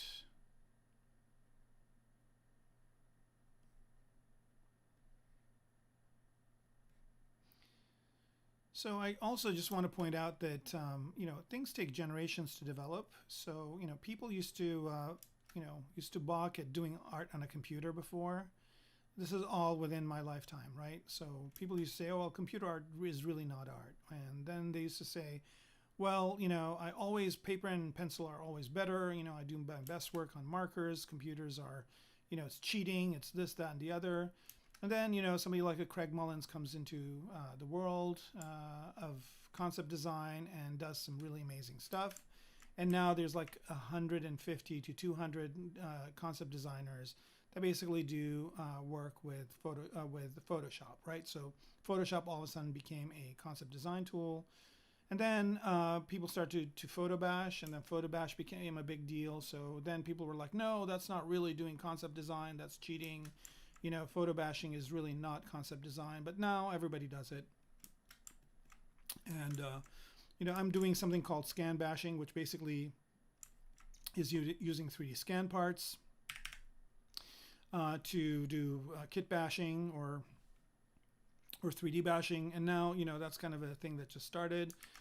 So that's going to be, things that people start using. So over time, a lot of these tools get better, and I think it kind of is good because it makes folks kind of always better themselves, and also introduces new things where people did not know those things existed, and brings new capabilities, new designs, new ways of visualizing things, and creating better concepts. All right, so now I'm liking that plumb line. This looks a little bit more balanced like this. So that's working out for me. And again, all I'm doing is just kind of manipulating these very simple cubes to get an idea of the shape that I want. Right? Go back to the legs here.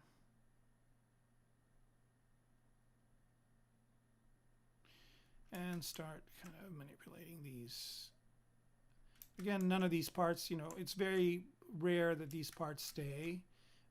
But they basically will give me the general look of what I'm working on, and then I can continue to refine them to get what I want. So, and again, the more time I spent in this initial stage, the better it is, because my mech, however detailed it is, it's still going to have this type of silhouette, right? So I'm pretty sure that I'm liking the silhouette. I am creating a two-legged mech. I'm creating one that runs really fast. So that's why I'm kind of picking this look. And I don't know if you guys have seen the birds that run really fast. They have legs like this. So I'm basically just going for that type of look for this mech.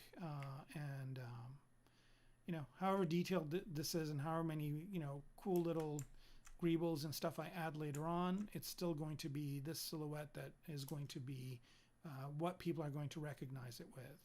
So that's what I need to work on.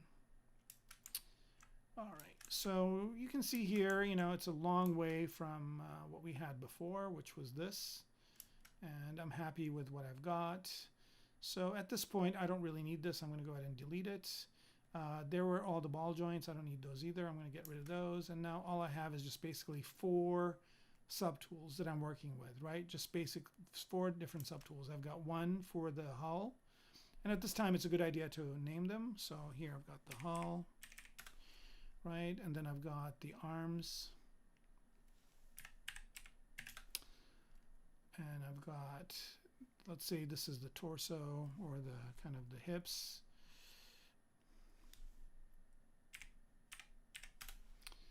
And legs. That's it. Just 4 different parts.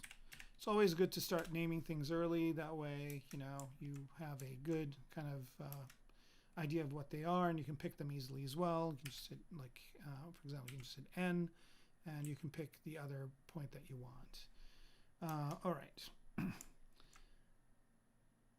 Yaman Creators, hello. Hi. Did you just join us? Oh, good point. If you just joined us, and you want to watch this video, right? So you're like, oh man, this looks cool. How did you make it, or how did it come together? The way to do that is you can watch it after the fact. You just go to ZBrush Central, or you can go to ZBrush's YouTube channel, or go to Twitch. Any one of those channels that you have, you can go to. So here, for example, if you go to Pixologic's channel over here. Right. So if you go to my name here, this will be, you know, this will be replaced by, I mean, these will move down, of course, but it'll be replaced by today's thing. You can also go to the YouTube channel. So you can also go to Pixologic's YouTube channel. Let me bring that up because it's good to know.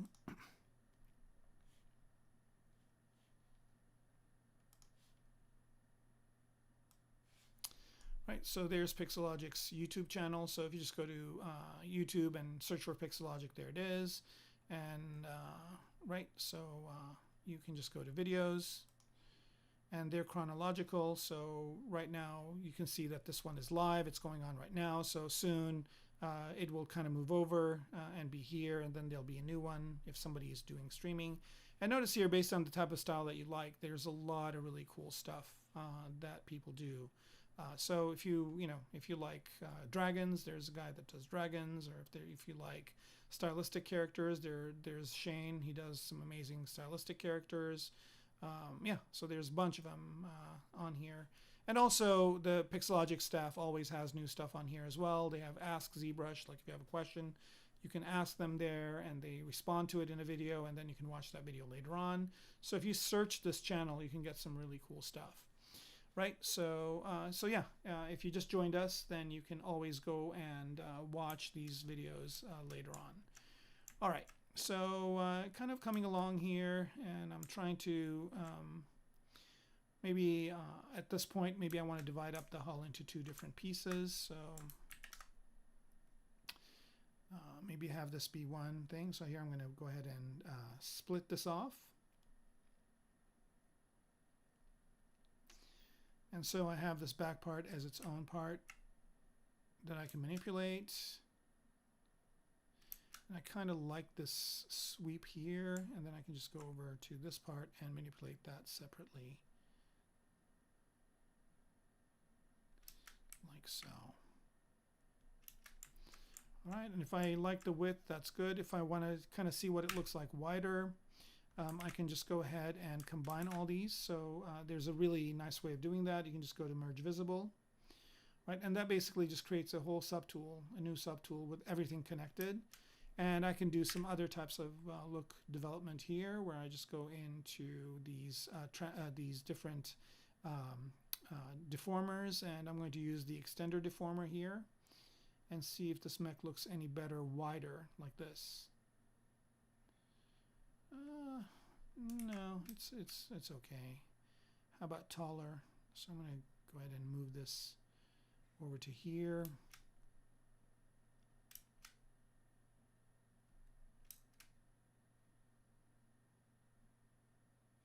Right, so I can use this as a way to kind of get different versions of the mech too. And again, all I'm doing here is just visualizing, kind of doing the initial concept design, and then I can move on to something else. I don't know if I think these are any better than what I had, so I'm just going to delete this, go back to what I had, and start tweaking it some more.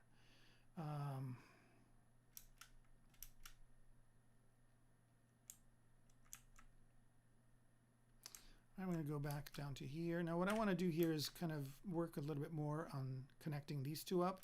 So if you hold Control down, and if you're in move mode, right, if you hold Control down, you can just duplicate that cube. So I've got another cube now for the hip area, and I'm just going to create kind of a piece over here that holds it together.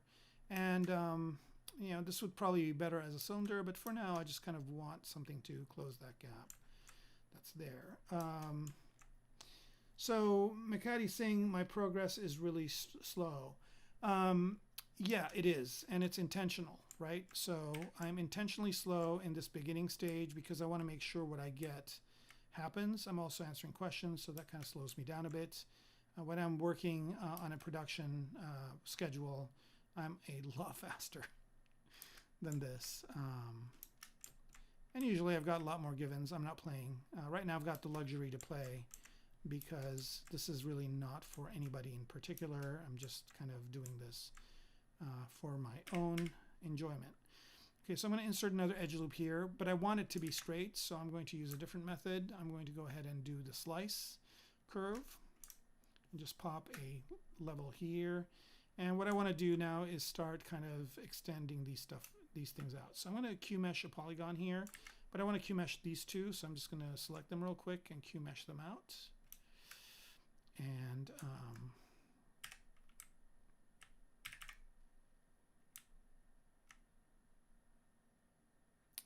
start building a little bit more of the form, like so.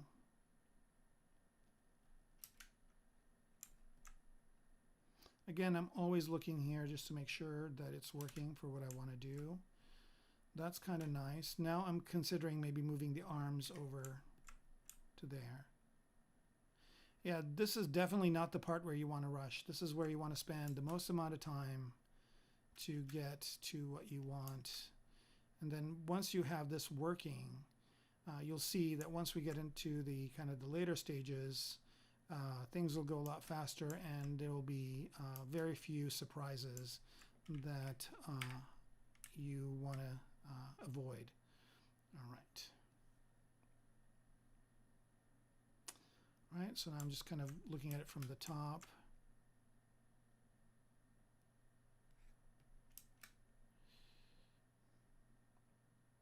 So,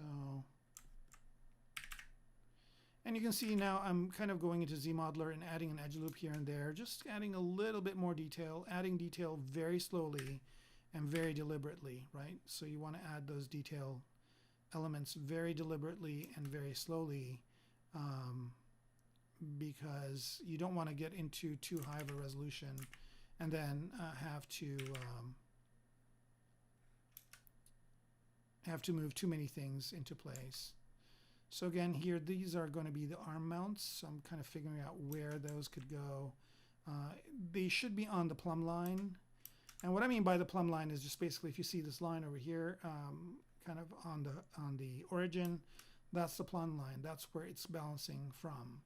And I should move the whole mech over, like so.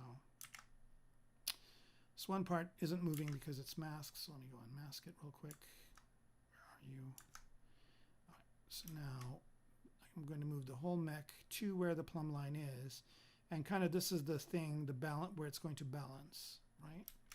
So if I make a toy of this thing, if I 3D print it at some point, you know, I know that if I put it down on the table, it's going to stand still, right? I always like to make the legs a little bit longer, so I'm going to do that. Oops. Still on everything here. So, okay, move it up.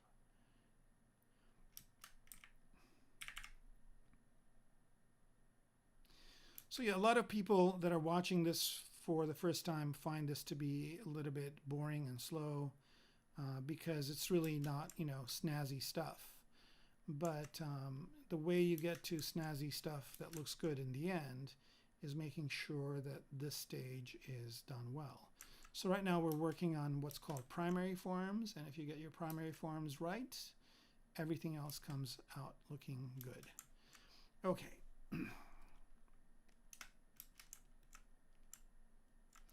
Wait, if you guys have questions, ask away. I'll stop every now and again and take a look. I like it when you ask questions because it keeps me, thinking that I'm not alone doing this in an office or in a room by myself. All right, this is looking good. Let's move these down a little bit, like so. Again, the least amount of points you have, the better off you are. And then I'm going to separate this piece out.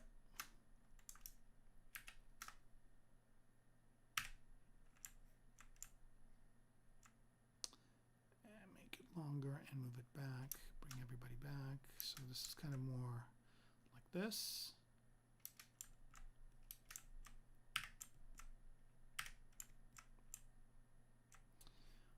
Right, so it's kind of getting there. Thinking maybe I should add rocket packs to this. So let's go ahead and append Polymesh 3D here. And choose a cube for that. And I'm keeping these separate for now. I could have added this part when I did the Z-spheres, but forgot about it. So easy enough to add it later on.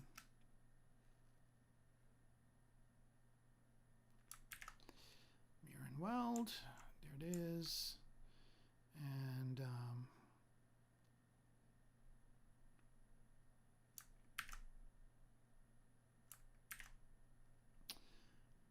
right. Oh, increase the volume. Let me see if I can go up higher. I tend to get tired. It's been an hour and a half.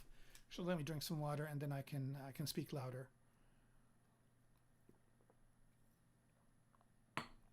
All right.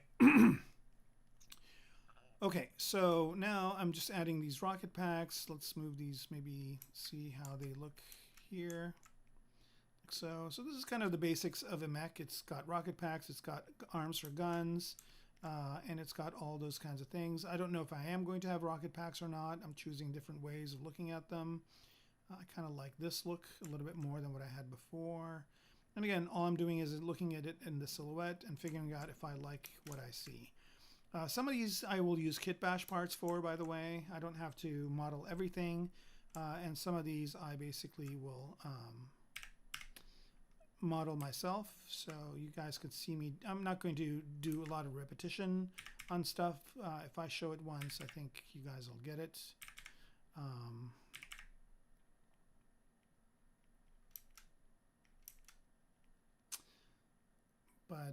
Yeah, all right, doing that so far.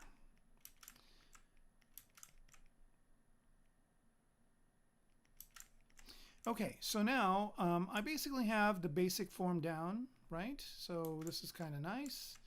And I can go ahead and start working more on detailing these pieces, right? So here, I'm just going to go ahead and pick this entire part right here and the part behind it. So these two, and I'm going to duplicate them. Right, move them down here to the bottom of my subtools. So now what I'm going to try and do is I'm going to try and actually go to a second level of detail on these. So what I'm going to do here is I'm just going to go ahead and combine these two together. So I've got this piece and the one below. I'm going to hide the initial ones here and just merge these down. Okay. So now I've got this one piece like this.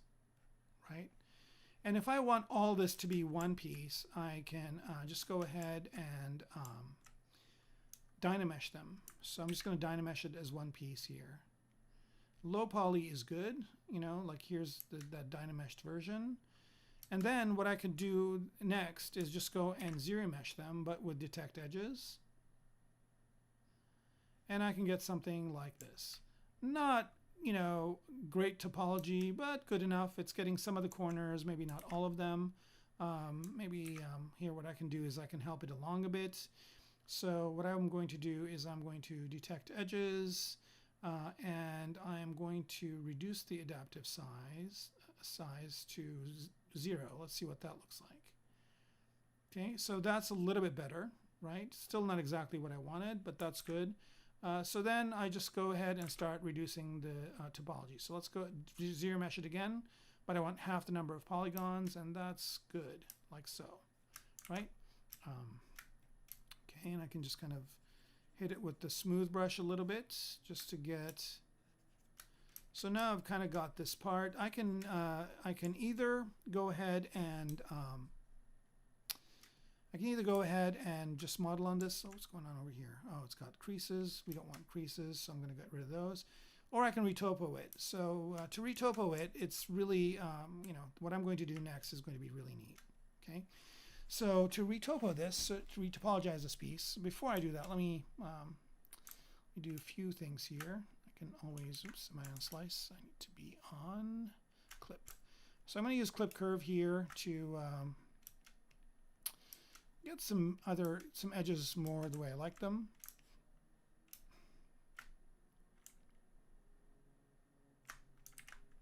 It's not what I wanted to do. And here I'm basically just getting some straighter planes. And for that I'm just holding Control Shift down and using the clip curve option. And just get more of a shape like this for the hull. Maybe the back more a little bit like that. Again, it's just, again, working with very kind of low-level geometry.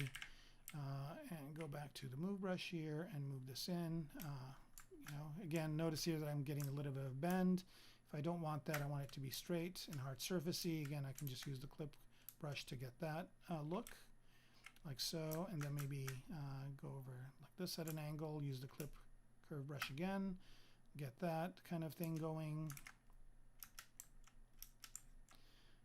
And just kind of move this around. Now I'm doing a kind of a secondary shape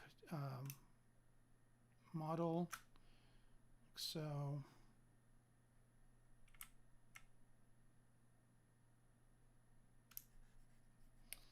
and if you just hit it a little bit with the smooth brush, you get that. That's good. And now I'm going to zero mesh it again at the same amount, just to get some new geometry on it. And if I want to retopologize this so I get these edges being kind of more on the corners here, it's easy enough to do. So I'm going to use one of the new ZBrush features to do that. And to do that, I just basically go to, you can use the primitives brush that comes with ZBrush, but I'm going to use mine. Just go to primitives here and go to a plane. So all I'm going to do here is just add a plane like so to this. That's all I'm doing. Right, and then I want to separate those out, so I'm going to go ahead and split unmasked points, or split mask points.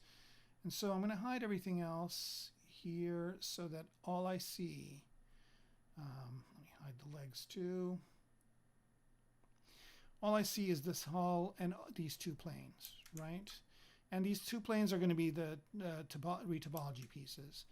So what I'm going to do here is I'm going to go over to my Z-Modeler brush, and the move points is going to move the points, and I've got Weld on, so I'm just going to move let me turn polyframe on as well. And I'm going to move these points so they connect in the center, so they are connected at the center now. And also another thing I can do here is with points, so you make sure on a point, click on Snap to Surface. So now if I move this, it's going to snap to the surface of that object. And if I want to see this a little bit better, I can go in here. I'll do it in the menu, but I have kind of a fast menu for it. I'm going to go ahead and turn on Dynamic Subdivision. Here, I don't want any smoothness, but I do want a little bit of thickness on here. So it kind of shows better. I can also turn transparency on so I can see it better. So now when I move these, I guess a little bit more thickness can hurt. So I basically have this thickness on. And as I move these points now, they basically snap to the surface of my model, right? And then what I'm going to do next is I'm going to go to Extrude. And with Extrude, I'm going to extrude an edge or an edge loop, and I'm going to choose taper sides here under this.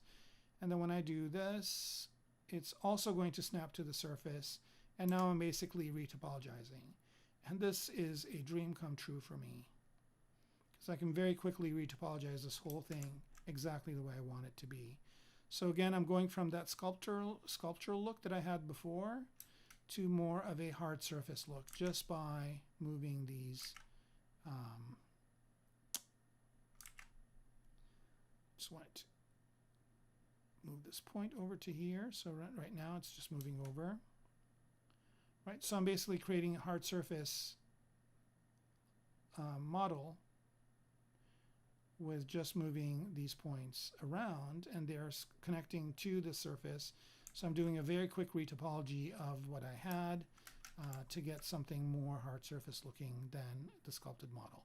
Now there's a lot of artists that basically use the planer brushes and whatnot to get this type of look, but it's easy enough just to do this. Now sometimes you get the thing that came up for me that says the parts are not symmetrical. If that's the case, you can always just do a quick mirror and weld, and it will be symmetrical, but then you would risk kind of having this not be in the center.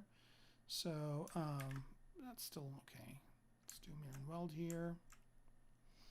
Let's let autosave do its thing.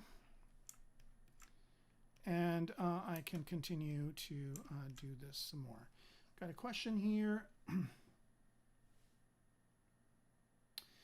All right, so again, my if I had a penny for every time somebody asked this question, I'd be pretty wealthy.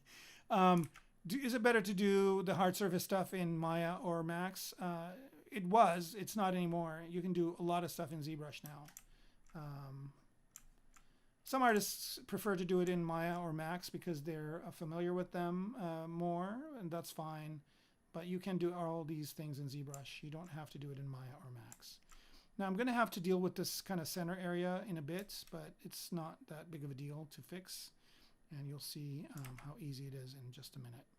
Right, so I'm just going to move this over here. So again, I'm just basically retopologizing this, but in a very, very kind of quick way. The retopology tools in ZBrush are pretty good. I mean, in Maya are pretty good. What's it called? Forget the name of it. But there's a kind of it used to be third-party tool, but now it's built into Maya. It's pretty good. And then there are other things you can get to make it quicker too. So here, I'm going to mirror and weld again. All right, and I'm not going to worry about that center area. It's easy enough to fix. I'll show you guys in a little bit. And then just retopologize this down to here. So quad draw, that's what it's called. Quad draw is really nice in Maya. To me, to date, that's kind of the, if I have to retopologize something on a production and I have to do it really quick and they have Maya, I use quad draw. But nowadays, with these capabilities in ZBrush, I don't have to use quad draw. I can get a lot of it done just this way, right here. All right, so here I kind of extruded it when I just want to move the point. By the way, when you're moving the points, it's better when your brush size is really small. That way you can just pick this up. Still going to edges here. This is kind of the issue when you have thickness on, is kind of getting on the point itself gets to be a bit tough. Okay, still kind of wants to revert to moving the points. All right. Sometimes it's easier if you move this point over to, let's just do it this way for now. And then, actually, I just thought of another way of doing that, which it would not be as big of a deal.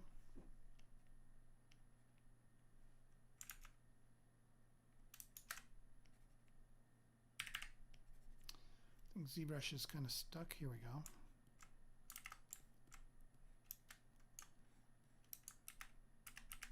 Okay. I think it was doing an autosave or something like that. Let's just continue to do this. Okay, so I had this. And now it was kind of having a hard time moving this point because it's inside. I need to turn ghost mode on. That's what I forgot to do. So now that I've got ghost mode on, I can actually go inside and pick this point up and bring it over out to here. Turn ghost mode off. And am I in?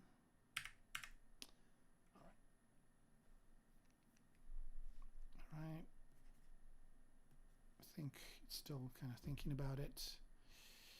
Right, let's just do a mirror and weld here just to make sure I've got a symmetric object. And then all I want to do is just connect these two up. All right, and then let's move this forward. All right, so now you can see that it is connecting to the edges, but I've got this extruding part here that is not connected. So let me move this, see if I can move this forward. And it just wants to do that. All right, let's do this with just regular move. Let's go to ghost mode, and I'm just going to move this out a bit to here.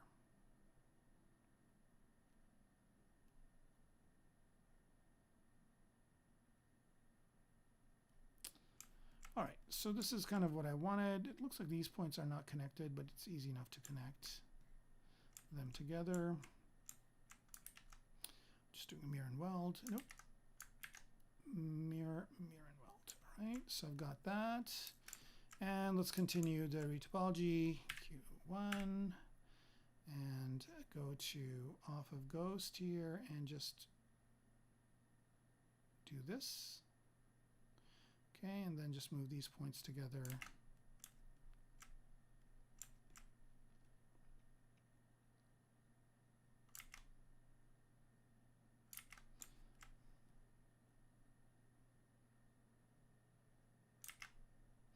I think, let me also say do nothing for QMesh.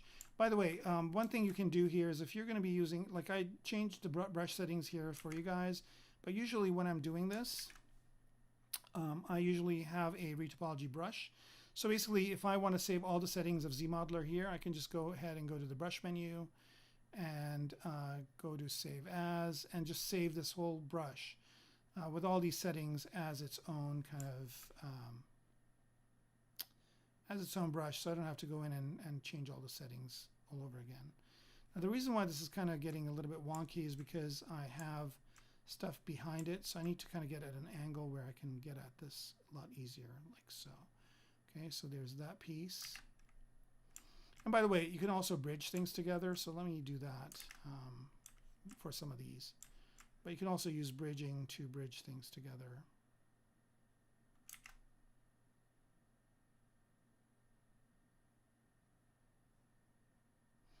Right, so there's that.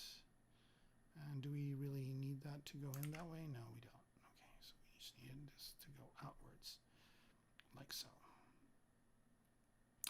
Okay, bring that over to here.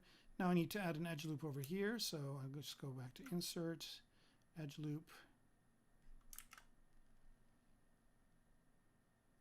All right, so this is kind of the point where I actually need to get rid of this middle section, so I'll show you how to do that. It's pretty easy. So what you do is you basically select the part that you want, like so. It helps if you turn symmetry off, like so.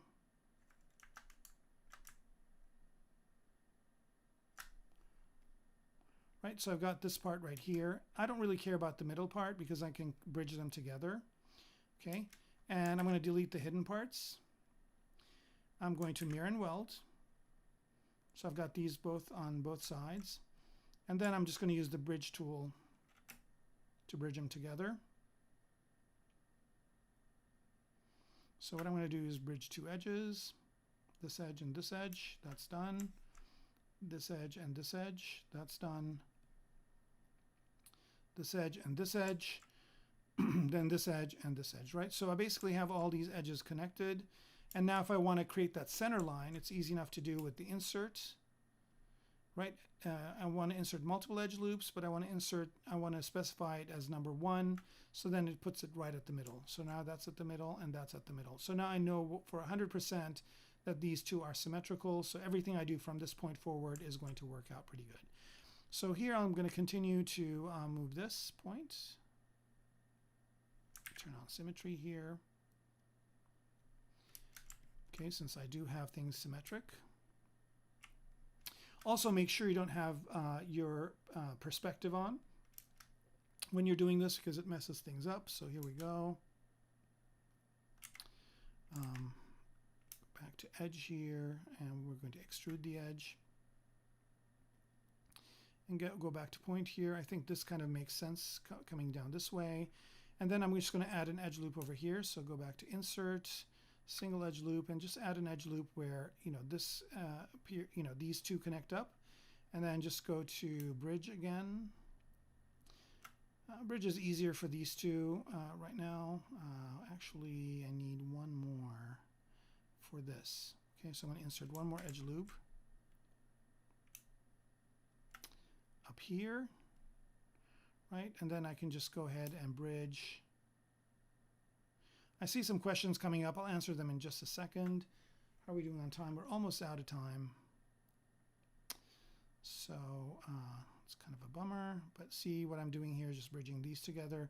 So now I'm basically just creating a cage for what that shape is that I sculpted. And I tend to do this again and again a few times while I'm doing my sculpting, just to kind of get more of a exact cage. So if you can see this right here, it's more hard surface. And then I basically start building this up into the hull itself.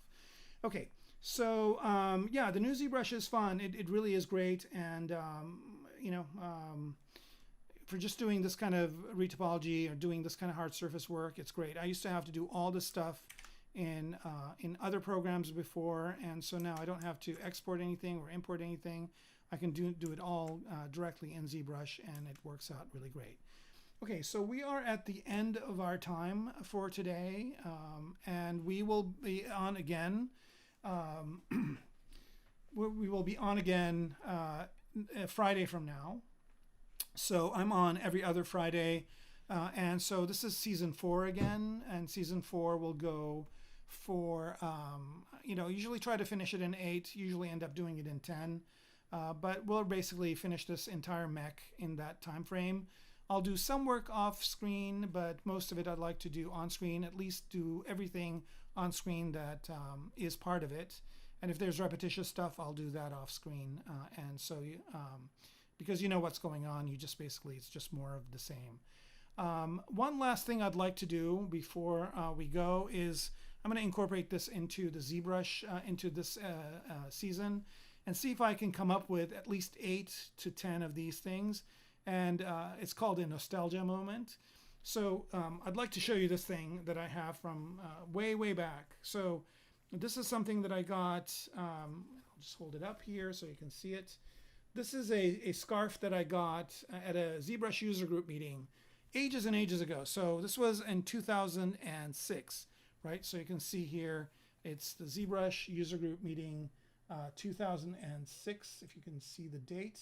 Right, and so they gave these out. They actually had in-person user group meetings, and they gave these out. So this was kind of a one-off thing, and the reason why there's pirate kind of flags on there, the reason why it's the kind of the pirate theme on here is because Pirates of the Caribbean had come out at the time, right? So let me turn this around so you can see it. So Pirates of the Caribbean had come out at the time, and they used ZBrush in that quite a bit, and ILM was there doing a talk about it. So that's why it has the kind of the skull and crossbones on it. But basically it was that they showed how they created all the kind of pirate creatures that were under the ocean, and the one with the tentacles and everything like that. They showed how they did that in ZBrush. So I've got this thing, and I was going through my stuff the other day and found it. So I'm like, okay, fine, I'm going to show this in my stream, and then I'll see if I can find something in every single one of these streams that I do that I can bring up. Because I have a few of them around, so hopefully you guys want me to show this kind of stuff, and that'll be a good way to kind of close it out. So thank you all for being on the stream live, and for all of you that are watching this after the fact, please tune in. That way you can ask questions, and if you have questions from previous streams, you can ask them as well, and I'll be more than happy to answer them for you. Thanks again for joining, and have a great day, night, wherever you are in the world, and we'll see you in a couple of weeks. Bye-bye.